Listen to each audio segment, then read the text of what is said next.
Hello, everyone, and welcome to New Consciousness Review.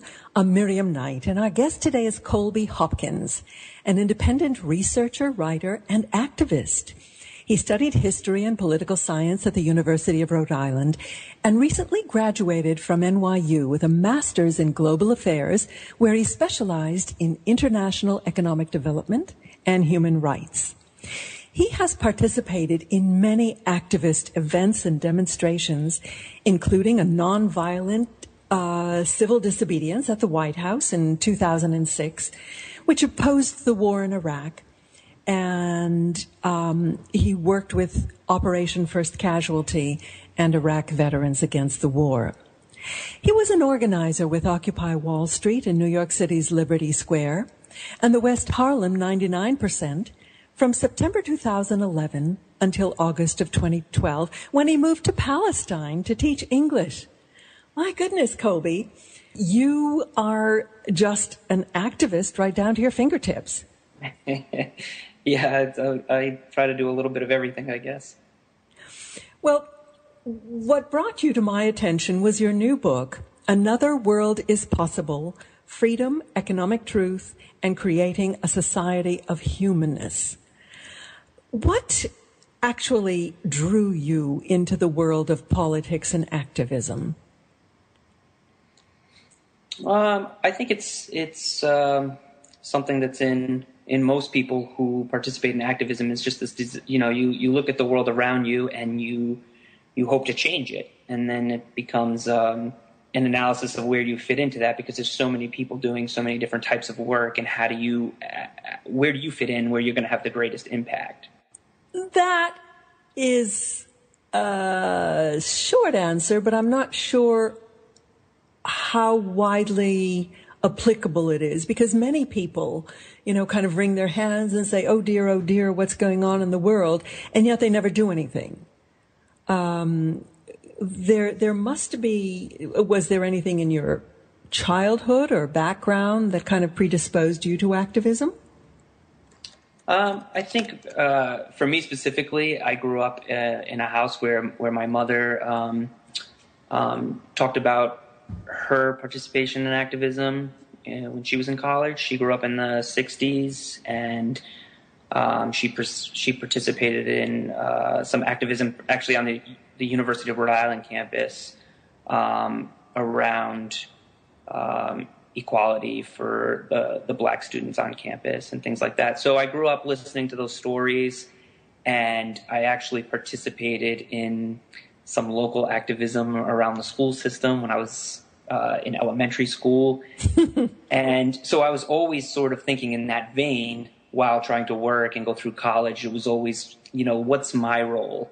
And so I always looked at it like, as an American citizen, my responsibility is to participate in American politics and speak out where I see my country doing things that I don't agree with, to let my voice get heard. So that's been the main push. And I did take an educational route at one point. I decided that, after having gone through URI and studied political science, I worked in various jobs for several years, and then went into the global affairs program at NYU. Shortly after that, Occupy Wall Street happened, and right from the beginning, I thought this is something I can get behind, because my view on the troubles with the world is always through sort of an economic lens. So that's why that's what brought me to Occupy in particular. Mm-hmm. Mm-hmm. Speaking of Occupy, there was such a sense of engagement, I think, by the general public. And we were all watching it so closely and feeling emotionally attached. And then it sort of dissipated. I suppose it's very difficult to keep up a civil disobedience or protest like that for a very long time. But did it morph? What happened to it? Yeah, I think morph might be a good word for it. Some people stayed along and continued along the same lines as far as the the protesting of Wall Street in New York City and in various cities around the country. A lot of people sort of broke off into issues that they were specifically passionate about. I think a lot of people worked with what was called Occupy Sandy, because Hurricane Sandy hit New York and there was an immediate need to help the recovery efforts there. And a lot of people found their way into the environmental movement because of the Keystone Pipeline and then the fracking efforts in and around New York. So a lot of people moved into those. But there's still a lot of Occupy-related activities going on, and people kind of fall in where they see the most fit. Indeed. I just got a book for review called Occupy Spirituality.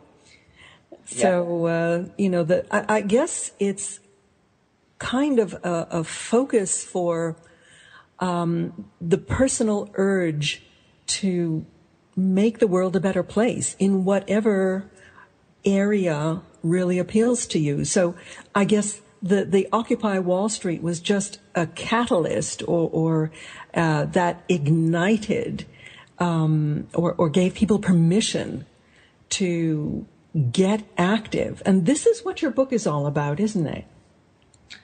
Yeah, that's correct. I think the part of Occupy Wall Street that really touched a lot of people, especially those who engaged in Occupy activities, was the participation element of it.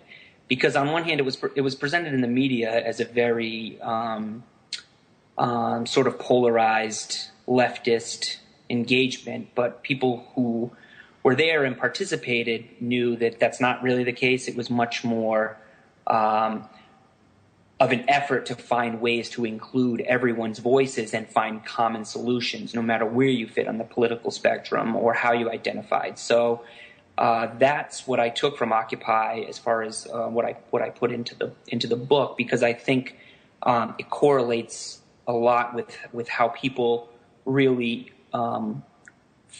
would like to function. Mm-hmm. Well, let's set the foundation for this discussion by giving us a sense of what you believe freedom is. Well, I think freedom means different things to different people, and ultimately, I think if we live in a society, which we do, what one person does impacts other people. So we have this notion of freedom in academia, and I think sort of in mainstream political thought, which is freedom means freedom from government. It means freedom from oppression of government. You have the rights to property, and then certain rights like those laid out in the United States in the Bill of Rights. And there's this relationship with the government and the people where the government is in place to protect those freedoms. But what's missing from that is largely what one person or institution does and its impacts on other people. Mm. So not that that's totally excluded. Of course, we have laws that protect us and things like that. But in the larger analysis, freedom takes on this notion of the right to gain unlimited amounts of property. And there's a lot of discussion on how that doesn't really matter because it doesn't impact other people, because we can grow so much wealth and gain so much wealth, so everybody can get a piece of the pie, kind of thing. Mm-hmm. Growing the pie, yeah. I'm sorry. Growing the pie, that right. The world is not a zero-sum game. Right. And so I take a different approach, which is that what one person or one institution does can impact others. Not based on a zero-sum game so much, but based on the interaction between economics and politics, and the fact that, yes, we can grow wealth, but it's also it's not as cut and dry as the zero-sum game analysis. In other words, well, you do mention in your book that the true costs of our economic activities are very rarely taken into account, particularly the social and the environmental costs. Right. And that's where the zero-sum game really doesn't meet the actual reality that we live in. So, yes, we can gain wealth in the way that we measure it, in this dollar value, and it looks good because we're not factoring in a lot of the negative impacts that happen from creating that wealth. And I think the environment is the biggest example, because we extract and we use resources at such an unsustainable rate, and that has negative impacts for a great number of people outside the economic interaction. Mm-hmm. Well, let's get back to this notion of creating wealth. The cards seem to be stacked in favor of big business. How does that impact the rest of us? Yes, certainly the cards are stacked in favor of big business, and I think that has an impact on everyone's freedom, because it allows people to manipulate the political sphere as well as the economic sphere, which then in turn has more influence and sometimes even takes over the decision-making process and removes self-determination from individual people of lower economic standings. Well, it's not just the lower economic rungs of the ladder, but it's all of us. It's the entire middle class, because when you consider the manipulation of the media, for example, information is power, and our information is greatly distorted, I would say, whether it's from the right wing or from the left wing press. Fox News, MSNBC, you get kind of a polarization that is imposed upon your thinking that is very difficult to get beyond. And this is one of the things I want you to speak to, Colby. How do we start seeing the other side, the other opinions, as being valid, as being part of our freedom, and then getting beyond that to where we can connect? Right. I mean, I think this is one of the biggest problems, and you laid it out really nice, in that it's a polarization from the left and the right, and people identify with those different sides. So if you're more of a liberal Democrat, you're going to typically follow the MSNBC, and the right maybe more on Fox News. But what those institutions have in common is that they're big corporations, and they're owned by big corporations. And what happens is they frame the debate in a polarized fashion. So when you hear the opinions of the hosts of those shows and you align with them, you sort of take on those thoughts as if they were your own. And very often when having discussions in public forums, you will hear an opinion stated that it was actually, crafted in the mainstream media. And it's difficult to get behind. People say, even those that try to be open-minded say, well, I look at the sources on the right and I look at the sources on the left, and I know that the truth is somewhere in the middle. And that's not really accurate. In fact, the truth is a combination of multiple sides, the left, the right, what's in between, and what's beyond, because the discussion that as we define it in America with the left and the right is very narrow discussion. And I think that informs how we have our political debates in Washington and in the various states. So debates are had as arguments. There's an opinion. I mean, there's an issue to be dealt with, and people argue back and forth rather than look for the common solutions and how we can find methods that please most people. And I think that's possible if we were having the discussion the right way. Well, the other thing that I've noticed is that debates are often presented as a choice between two alternatives. And, Right. Other alternatives don't even come into the discussion. For example, at present, we're having these debates about Syria and about whether to go in and bomb the heck out of them. Right.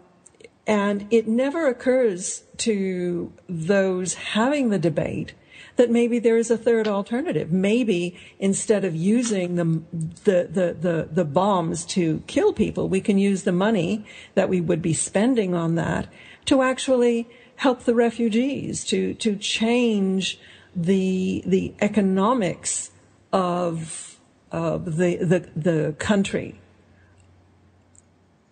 That's correct. If we were interested in the humanitarian aspects, that's exactly how we would use our money, is to help support the refugees and to help take Syrian refugees into the United States. And this is the same situation we found ourselves in with Iraq. There wasn't that discussion, and we didn't really put in a large effort into helping the Iraq refugees, which we were largely responsible for. And on a broader scale, what you just said highlights the similarities between what we consider the left and the right in the United States. Can you expand upon that? Yeah. Well, for example, taking the Iraq War and the current discussion on Syria, you have President Bush representing the right wing in America and President Obama representing the left. And the debate is largely the same and very narrow, just as you highlighted. So we're not talking about the third option of diplomacy and humanitarian aid, because the debate is framed as, do we go in or do we not go in, as if those are the only options. Mm-hmm. And this is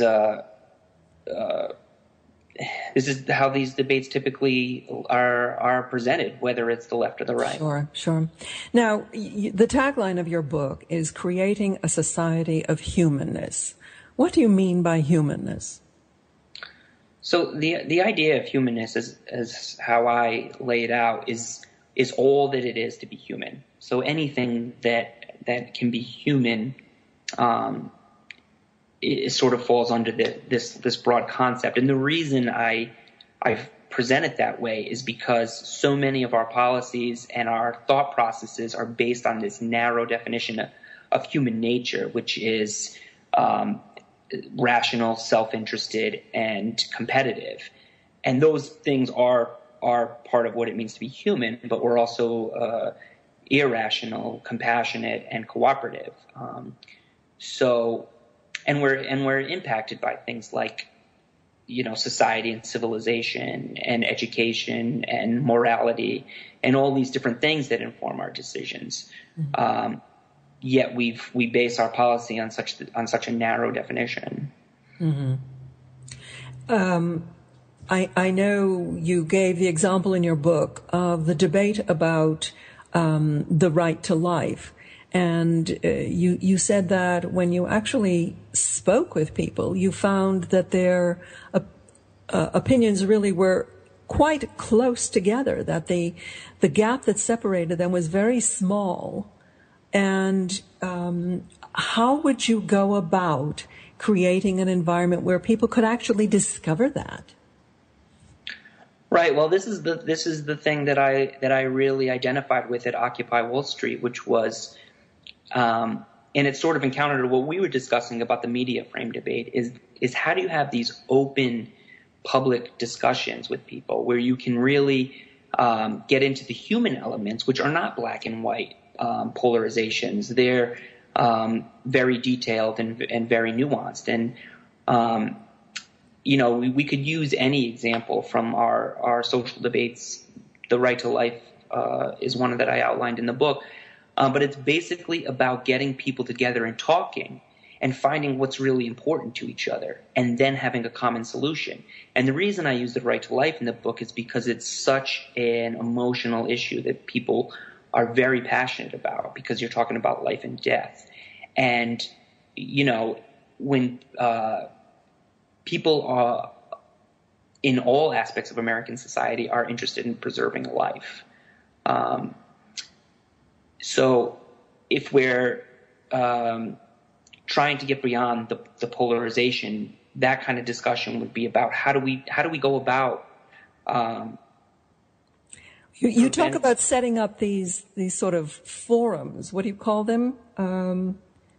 Town meetings or GEs or something? GFs? What was it? Yeah, there's. I mean, I'm sure there's different names for them, but a lot of towns have town hall meetings, which are presented in a terrible way in the media. But we called them at Occupy Wall Street. We called them General Assemblies.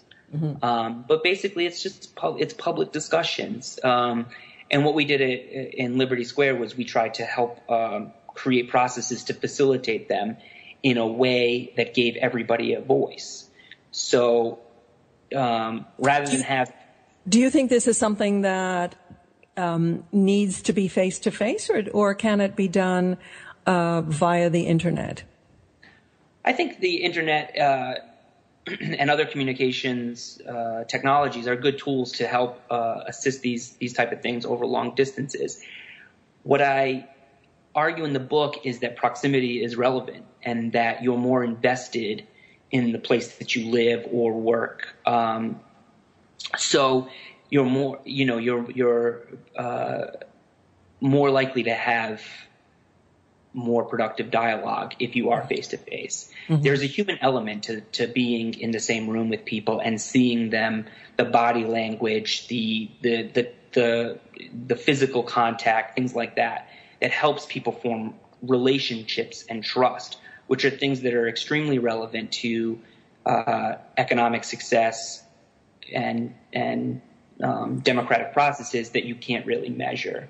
I think you also made the point that it's rather difficult to have an impact on the world stage so directly. So you recommend starting at your local level, where you really can initiate the process of systemic change. Right. And here's where the Internet and those kind of tools would help facilitate global change, is that based on what we were just saying, people are going to have the greater impact in their local communities. And they should. This is where your kids go to school. This is where you work. This is where you care about the local environment and ecosystems and things. And you're going to have greater impact. I suppose the local successes, if they were networked, actually could inspire each other. Exactly. And sort of what I try to talk about is that your job as a global citizen is to impact your local community, and then maybe help facilitate in some type of organization in a couple communities that are adjacent to you. And then they do the same thing, and this is how it can spread. And then the Internet would help us network and stay aware of each other as far as issues that by their nature require discussion along a greater proximity. Now, you set up a website. Are you hoping to instigate or initiate a movement? I mean, I'd like to help people to have this sort of impact on their local level. So help people to organize in their own areas. Part of what I talk about in the book is that the idea is that people are most able to solve their own problems given the right tools. And we're so far removed from those kind of discussions that I'm trying to help facilitate more open public dialogue, similar to those that we did at Occupy Wall Street. Mm-hmm. So activism begins at home. Right, of course, yeah. Very good. And what is the website that you have? It's called humanenessproject.org. And we're just starting it up. So it's still a work in progress, and we're trying to figure out the best ways to go about it. part of the push to get the website going is this book. Mm-hmm. Mm-hmm. Thehumanenessproject.org. That's a wonderful title.